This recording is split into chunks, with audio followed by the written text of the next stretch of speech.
اللہ کے نام سے شروع جو بڑا مہربان نہایت رحم فرمانے والا ہے۔ کیا آپ کے پاس چھا جانے والی قیامت کی خبر پہنچی ہے؟ کئی چہرے اس دن ذلیل ہوں گے، محنت کرنے والے اور مشقت اٹھانے والے ہوں گے۔ وہ بھڑکتی ہوئی آگ میں جھلس رہے ہوں گے، انہیں کھولتے ہوئے چشمے سے پانی پلایا جائے گا۔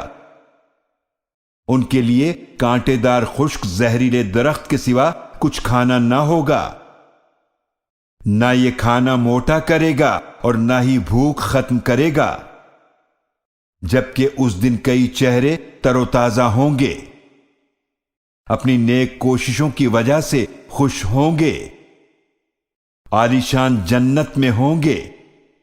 وہ اس جنت میں کوئی بیکار بات نہیں سنیں گے، اس میں بہتا ہوا چشمہ ہے، اس میں اونچے اونچے تخت ہوں گے اور رکھے ہوئے پیالے ہوں گے، اور قطاروں میں لگے ہوئے تکیے ہوں گے اور بچھے ہوئے قالین ہوں گے۔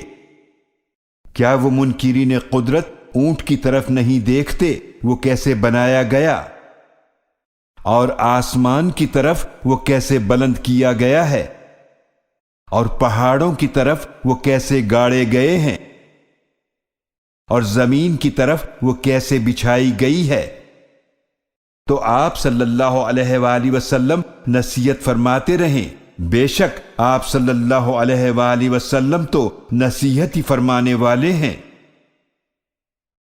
آپ صلی اللہ علیہ وآلہ وسلم ان پر جبر کرنے والے نہیں ہیں، مگر جس نے منہ موڑا اور کفر کیا تو اللہ اسے بڑا سخت عذاب دے گا۔